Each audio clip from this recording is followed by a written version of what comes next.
Bonjour à tous, bienvenue au pays de la patience.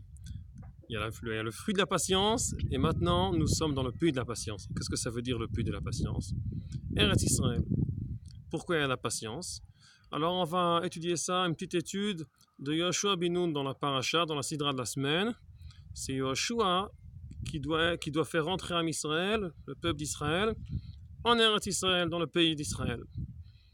Et sur Yoshua, on dit Notzer Te'ena Yochal Piria. Tu gardes la figue, ça veut dire tu l'attends.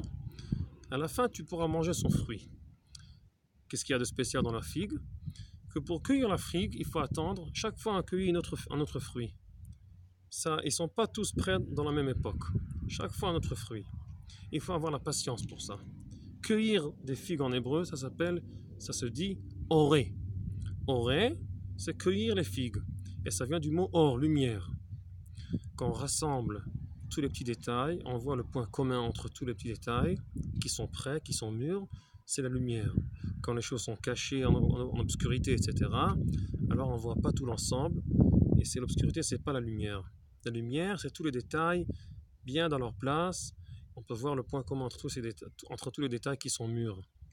Et on attend chaque fois à cueillir le fruit. Notzer Te'ena, on garde la Te'ena, Yochal Piria, il pourra manger son fruit. Comme ça explique ça l'ancien Rav Rashi, le Rav Avraham Shapira, Rav Avum Shapira, l'ancien Rosh Yeshiva de Merkaz Harav. On veut rajouter sur le mot Oré que c'est la lumière. Et il faut la patience pour ça. Et c'est Yoshua bin Nun qui va rentrer avec sa patience. Et Yoshua bin Nun, c'est lui qui a arrangé les chaises, les bancs dans le Beth Midrash. De Moshe Rabbeinu, les gens qui étudient là-bas, il mettait aussi le tapis. Il habille la terre, il met des bancs pour s'asseoir.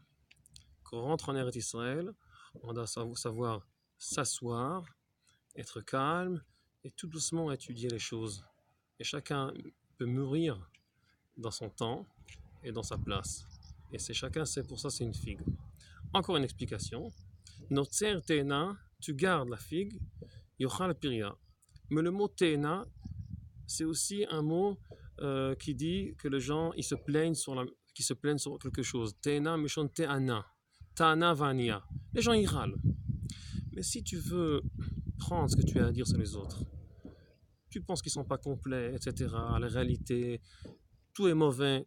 Si on garde chez nous, dans nous-mêmes, Notzer Te'ena, garde un peu chez toi avant que tu fais sortir ça dehors. À la fin, tu prends cette énergie, tu la renverses et tu la fais ça devient un fruit. Tu la transformes en fruit. Notzer Te'ena, Yochal Piria. Alors tout ça, on fait de cette étude que c'est Eretz Israël, que Yoshua bin Nun doit rentrer là, nous faire rentrer avec beaucoup de patience. Et on va finir avec un passage dans le Talmud de Yerushalmi, si je ne me trompe pas, qui dit Avira d'Eretz Israël markim. L'air d'Eretz Israël, il nous fait intelligents. Mais on peut dire ça, mechakim. Avira, l'air d'Eretz Israël, mechakim, il faut attendre. Ça prend du temps, il faut avoir la patience. Alors bienvenue au pays de la patience et j'espère qu'on arrivera vraiment à prendre un grand souffle, bien respirer et savoir que les grandes choses, ça prend du temps, il faut avoir la patience et tout doucement, on arrivera à récolter chaque fois un autre fruit de notre pays, de notre peuple, un fruit de l'histoire qui commence à évoluer dans ce pays. Shabbat Shalom.